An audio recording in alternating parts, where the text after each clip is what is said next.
오늘 예배 함께 하신 성도님들이 서로 환영합니다. 사랑합니다. 축복합니다. 인사하시기 바랍니다.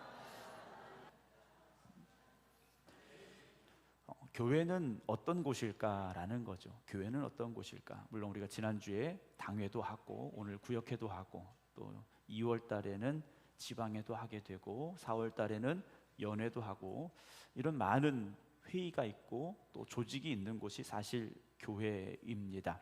그러나 교회라는 것은 어떤 건물이 아니고 어떤 조직이 아니고요.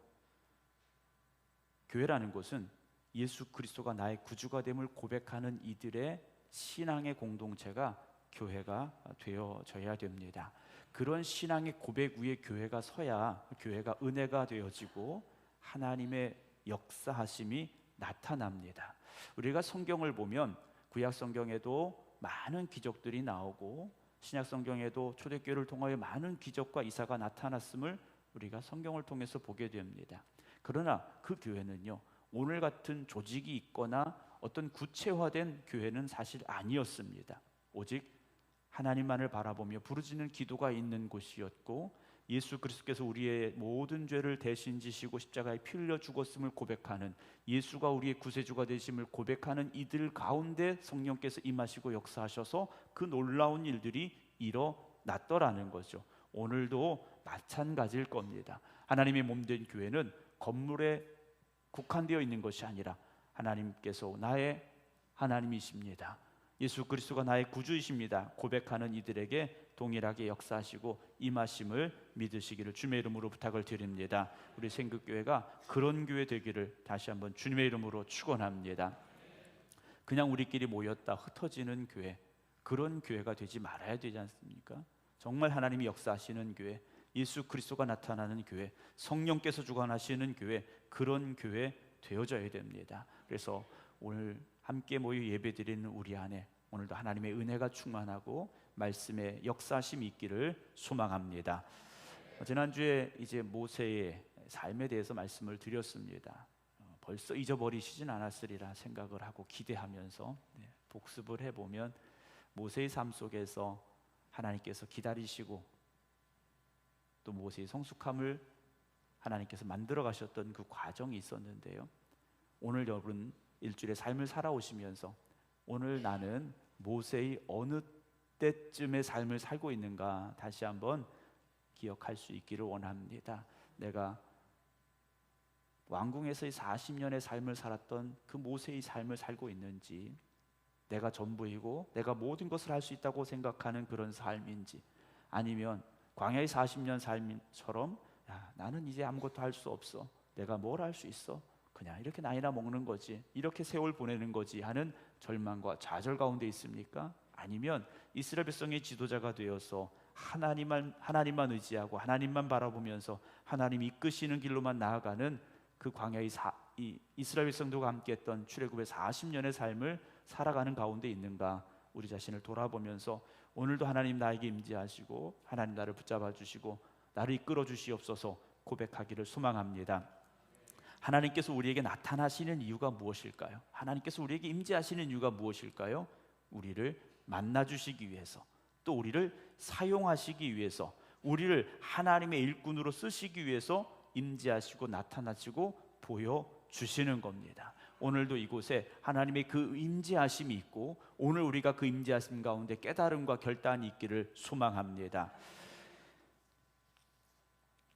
오늘 본문의 말씀은 엘리야 시대에 있었던 상황이죠. 지난번에 이제 엘리야에 관한 말씀을 몇 주에 걸쳐서 함께 드렸었는데요, 하나님께서 엘리야를 택하여 불러주셨습니다. 하나님의 사자로 택하여 불러주셨는데 그 상황은 그리 좋지 않았습니다.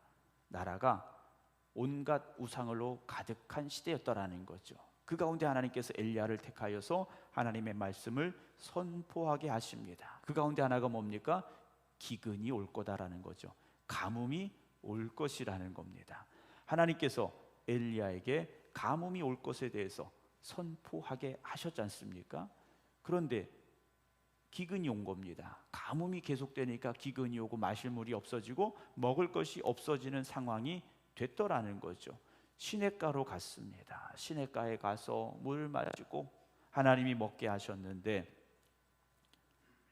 그 시냇물조차 말라버리게 되었더라라고 성경은 기록을 하고 있습니다.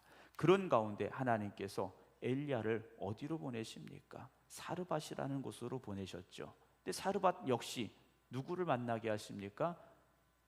아이를 하나 데리고 있는 홀로 된 여인을 만나게, 그곳에서 엘리야를 하나님께서 먹이시겠다라는 겁니다. 도저히 이해가 되지 않는 상황입니다. 그런데 그곳에서 엘리야가 뭐라고 말합니까? 우리에게는 한 끼 먹을 밀가루밖에 없고 그거 먹으면 우리는 먹을 것이 없어서 죽을 수밖에 없습니다 라는 말을 하는 여인에게 괜찮다고 말합니다. 두려워하지 말고 가서 떡을 만들어서 나한테 먼저 가져오라고 말합니다. 인정사정 없이 가져오라고 말합니다. 그런데 인정사정 없는 것이 아니라 하나님이 역사하심을 엘리야는 믿고 있었고, 여기까지 나를 보내셨다면, 이 가정을 만나게 하셨다면 하나님께서 이 가정을 살리실 것임을 고백하는 믿음의 고백이 바로 거기에 담겨져 있었다라는 거죠. 우리는 우리에게 주어진 상황 속에서 현실을 바라봅니다. 나에게 주어진 이 상황이 어떤 상황인가를 분석하고 파악합니다. 그리고 나의 나름대로 결론을 내리고 그 결론대로 내가 말하고 생각하고 행동하게 된다라는 거죠. 여러분, 그러나 믿음의 사람은 현실만 가지고 판단하고 결론을 내리지 않습니다.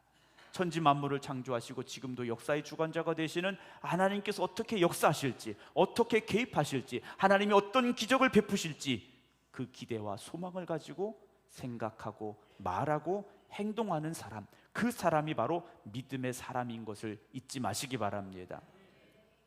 엘리야가 고백했던 그대로 그 가정에 어떤 일이 벌어집니까? 기름도 가루도 떨어지지 않은 하나님의 축복이 있었습니다. 그렇게 잘 세월을 보냈더라면 얼마나 좋겠습니까? 그런데 이번에는 그 여인의 아들이 죽었지 않습니까? 아들이 죽었어요. 굶어 죽은 게 아니라 하나님께서 먹이셨는데, 하나님이 주시는 기름과 밀가루로 반죽을 해서 빵을 매일매일 만들어 먹었는데 아들이 죽었어요. 상상하지 못할 일이 일어난 겁니다. 여인이 속상해서 울부짖습니다.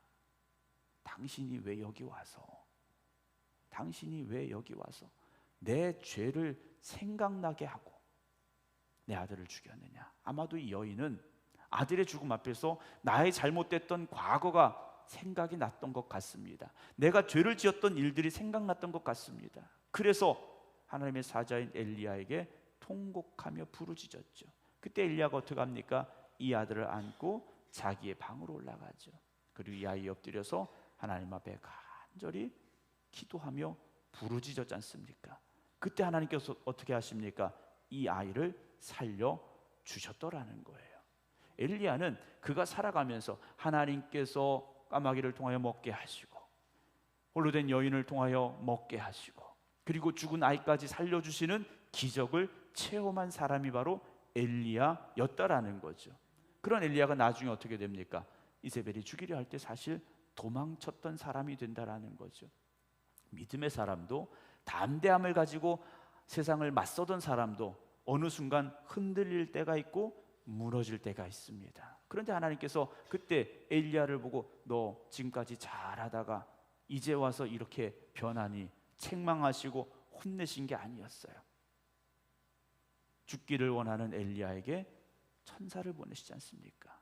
그리고 떡을 구워서 먹게 하셔요. 그 떡 맛이 어땠을까? 그 빵 맛이 어땠을까? 한번 저는 생각을 해봤습니다. 하나님이 천사를 통하여 만들게 하신 그 떡의 맛은 어떤 맛이었을까? 제가 빵을 참 좋아하는데요, 입맛이 좀 까다로워가지고 맛있는 빵을 좋아하는데 성지순례를 갔는데요, 빵이 참 맛있더라고요. 밀가루가 달라서 그런지 뭐 물이 달라서 그런지 참 맛있었는데 제가 이 말씀을 읽어가면서 하나님이 주신 빵은 어떤 맛일까 하는 거죠. 여러분, 육신의 빵을 먹고 지쳐 있습니까? 하나님이 주시는 빵을 드셔야 됩니다. 세상의 것으로 먹고 힘들고 지쳐 있습니까? 하나님이 주신 것으로 먹고 힘을 얻으시기 바랍니다. 하나님 주신 이 은혜의 시간에 그 회복이 있으시기를 소망합니다.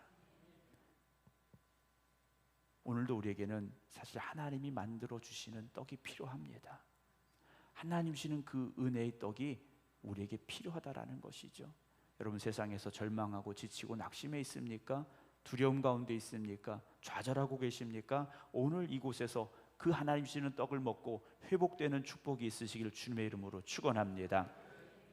오늘 본문의 말씀을 보면요, 1절에 이렇게 되어 있습니다. 많은 날이 지나고 제3년에 이제 기근의 시간, 가뭄이 계속 됐지 않습니까? 제3년에 여호와의 말씀 엘리야에게 임하여 이르시되 너는 가서 아합에게 보이라. 내가 비를 지면에 내리리라 라는 하나님의 말씀이 엘리야에게 선포됐습니다. 자, 비는 누가 내리시는 겁니까? 하나님이 내리시는 겁니다. 요즘 뭐 과학이 발달해서 인공 강우를 실험하기도 합니다. 뭐 비행기에서 어떤 약품을 이제 뿌려서 인공적으로 구름을 만들고 비를 내리게 하겠다라는 연구도 하고 실험도 하고 하는데 사실 크게 효과는 없는 것 같습니다.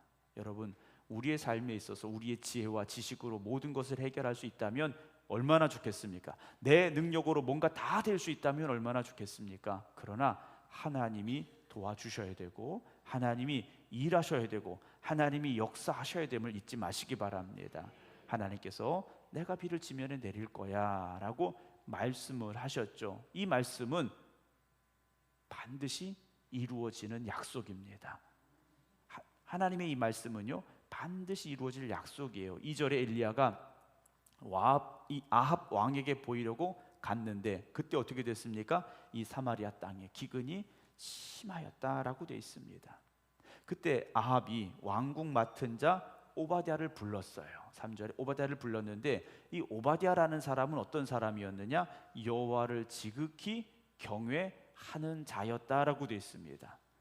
하나님을 경외하는 이 오바댜라는 사람이 왕궁에 있었고 아주 중요한 일을 맡아서 아합과 가까이 있었던 사람인데 4절에 보면요, 이세벨이라는 이 왕비가 여호와의 선지자들을 다 죽이고 있던 시대입니다. 그때 오바댜가 선지자 100명을 가지고 50명씩 굴에 숨기고 떡과 물을 먹였다라고 되어 있습니다.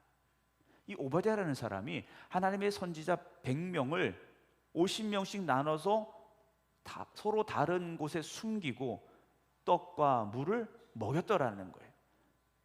지금 어떤 상황입니까? 첫 번째는 이세벨이 모든 선자를 죽이려고 하던 시대예요. 두 번째는 기근이 와서 물도 먹을 것도 부족한 시대였다라는 거죠. 그때 오바댜가 이들을 먹여 살렸더라는 거예요. 그런데요, 다시 한번 생각해 보면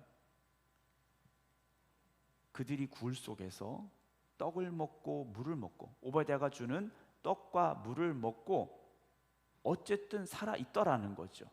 살아 있었던 상황입니다. 그런데 이들은 왜 굴 밖으로 나오지 못했을까라는 거죠. 이들은 왜 굴 밖에 나오지 않았을까 하는 겁니다. 아까 장로님 기도하셨습니다만 코로나라는 이 시대를 겪어가면서 한국교회가 상당히 움츠러들었습니다. 초기에는 교회가 코로나의 확산지인 것처럼 매스컴에 매도되기도 하고, 그래서 뭐 교회 가면 코로나 걸린다 이런 아주 이상한 논리까지 등장을 해서 교회를 폐쇄시키고 예배를 드리지 못하게 하는 일들이 있었습니다. 그런 상황에서 교회는 한없이 위축이 되어졌다라는 거죠. 그러나 이제는 그 위축되었던 것이 풀려져야 되고 다시 세상을 향해 나아갈 수 있어야 되는데, 외치고 선포할 수 있어야 되는데 그렇지 못한 일들이 너무 많이 있다라는 거죠. 물론 코로나 시기를 겪어가면서 작은 교회들이 15% 이상이 문을 닫았다고 합니다. 그리고 많은 교회들이 여러 가지로 어려움을 당하고 있는 상황이 된 건 맞습니다. 그러나 그렇게 힘들어졌다면 다시 우리는 하나님을 바라보고 일어설 수 있어야 되고 세상을 향하여 외칠 수 있어야 되는데 우리가 왜 그렇지 못하느냐라는 거죠. 이 100명의 선자들은 굴 속에 숨어서 오바댜가 가져다주는 떡을 먹고 물을 먹고 하루하루를 살아가고 있습니다. 우리는 그저 하루하루를 잘 살아내고 버텨내는 사람들이 되지 말아야 됩니다. 여러분, 우리는요, 그저 오늘 하루 잘 살았으니까 이것으로 만족하는 사람들이 되지 말아야 되는 겁니다. 오늘 그저 하루를 먹고 살았으니까 이것으로 위로를 삼는 사람들이 되지 말자라는 거죠. 여러분, 굴 밖으로 나갈 수 있는 용기를 다시 회복하시기 바랍니다. 다시 복음 들고 세상을 향해 나아갈 수 있는 용기가 우리에게 있어야 되지 않겠습니까? 만약에 이 100명이 굴 속에서 떡과 물만 먹고 사는 것이 아니라 우리가 나가서 하나님의 역사하심을, 하나님의 말씀을 선포해야 된다고 굴 밖으로 나가서 외치기 시작했더라면 어떤 일이 일어났을까요? 사랑하는 성도 여러분, 오늘도 세상은 복음이 필요합니다. 그리고 그 복음을 우리는 전하고 증거해야 합니다. 엘리야 한 사람만 가서 외칠 것이 아니라 굴 속에 있던 이들도 나가서 외쳐야만 된다라는 것이죠. 사랑하는 성도 여러분, 우리 생극교회가 먼저 담대하게 세상을 향해 나아갈 수 있기를 주님의 이름으로 축원합니다. 하나님이 택하시고 부르셔서 하나님의 일꾼으로 삼아주신 우리가 그저 굴 속에 머물러 있는, 그저 오늘 만족하는 삶이 아니라 담대하게 복음 들고 나가서 예수가 우리의 구세주 되심을 전하고 증거할 수 있는 외침이 있는 교회 되기를 주님의 이름으로 축원합니다. 그러려면 헌신이 있어야 됩니다. 나를 하나님 앞에 드리겠습니다라는 그 거룩한 헌신이 우리에게 있어야 된다라는 거죠. 누군가 하겠지. 아마 굴 속에 있는 이들도 엘리야의 소문은 들었을 겁니다. 그래, 엘리야라도 하니까 다행이다, 이런 마음을 우리가 갖지 말아야 된다라는 거죠. 엘리야가 외치고 있다면 나도 가서 외치겠습니다라는 고백이 있어야 됩니다. 그런 헌신과 결단이 우리 안에 있어야 됩니다. 여러분, 교회 일은 누가 합니까? 헌신된 사람들이 하는 겁니다. 교회의 구성원 전부가 할 수가 없는 겁니다. 헌신된 사람들이 해야 되는데, 여러분, 우리는 교회에 등록 교인으로 끝나는 것이 아니라 헌신된 일꾼으로 이전에 있기를 주님의 이름으로 축원합니다. 하나님을 향한 거룩한 헌신이 있는 교회, 그런 헌신된 수고가 있는 교회는 하나님이 역사하시는 교회가 될 수 있습니다. 그저 와서 밥만 먹고 돌아가는 교회가 되지 않기를 원합니다. 많은 이들이요, 헌신자 이 자리에 서야 되는데 그저 구경하는 자리에 머물러 있고 관중이 되어버린 이 시대 속에 하나님은 다시 우리에게 말씀하고 계십니다. 일어나라고 말씀하십니다. 나가서 헌신하라고 우리에게 말씀하십니다.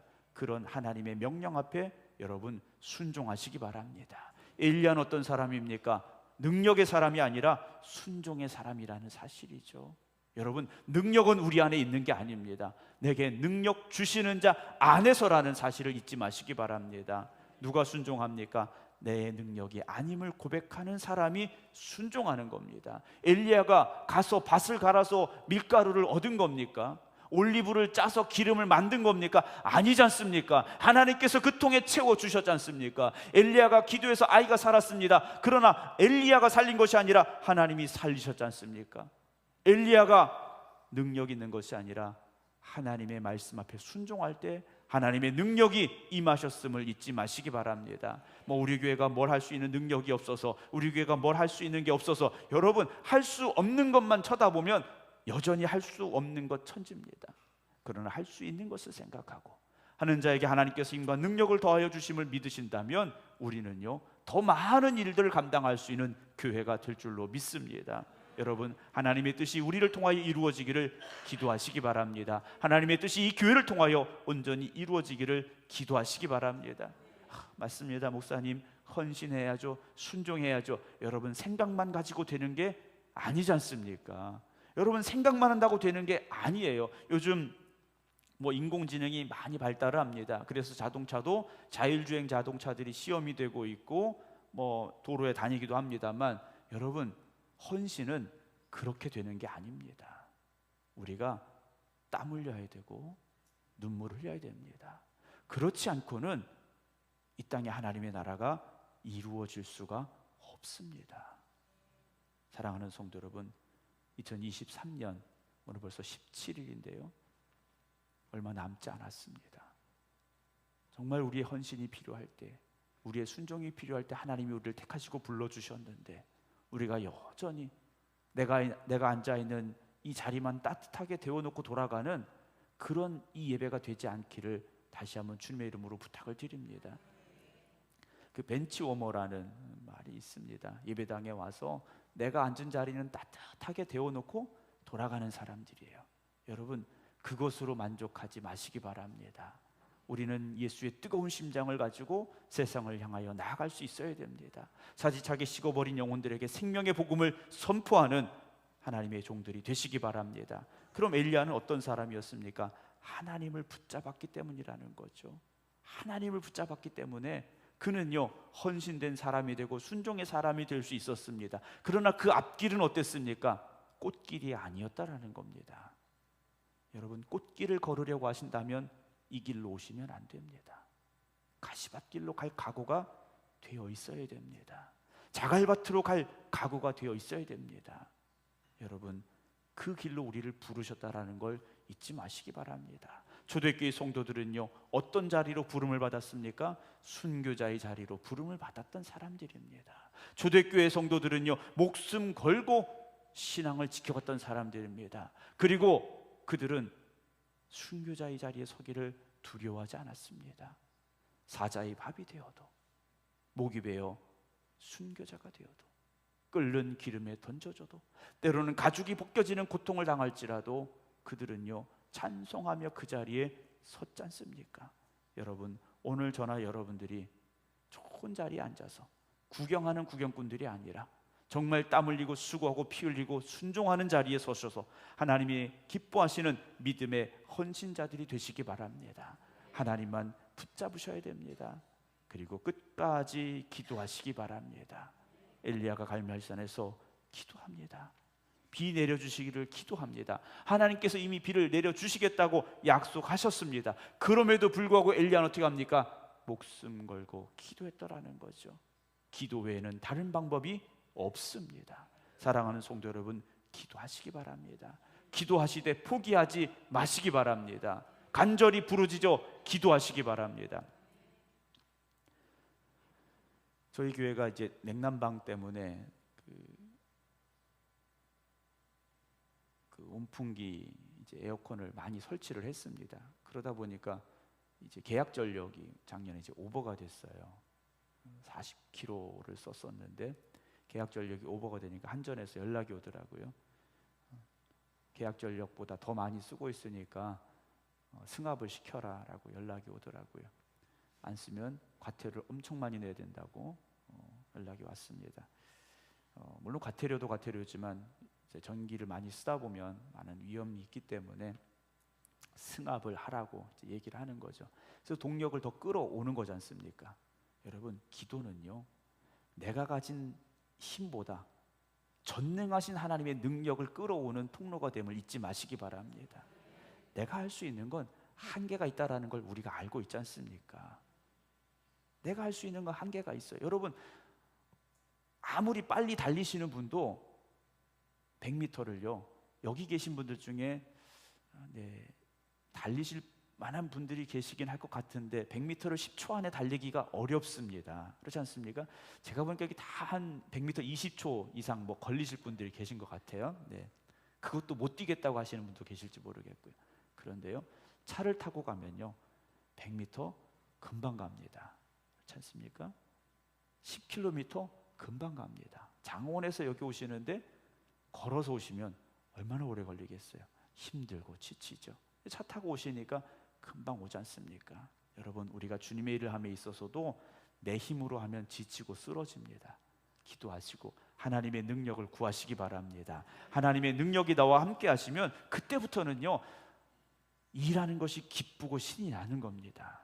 지침이 없는 거예요. 근데 한번 생각해 보세요. 1년 동안 우리가 주님의 일을 한다고 달려왔는데 어떤 분들은 지치신 분도 계실 수 있어요. 힘들다고 생각하시는 분도 있을 수 있어요. 이제는 더 못하겠다고 하시는 분도 계실 수 있어요. 왜 그럴까라는 거죠. 내 힘으로 하려고 할 때가 많았기 때문에 지치는 겁니다. 하나님께 맡기시고 하나님의 능력을 구하시기 바랍니다. 그럼 하나님 어디 계십니까? 지금 여기 계십니다.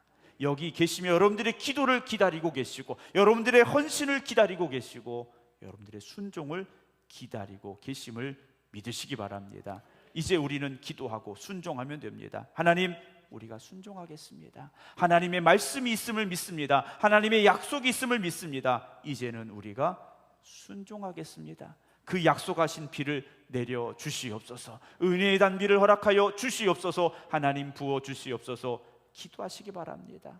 교회는 회의만 하는 곳이 교회가 아니지 않습니까? 어떤 교회는 회의는 참 많이 하는데 순종이 없는 교회가 있습니다. 여러분, 인간적인 얘기는 이제 그만하시고 하나님이 어떻게 역사하실지, 하나님이 어떻게 우리를 쓰실지, 하나님이 이 교회를 통하여 어떠한 일들을 만들어 가실지 기대하시고 기도하시고 순종하시기를 주님의 이름으로 축원합니다. 기도하겠습니다.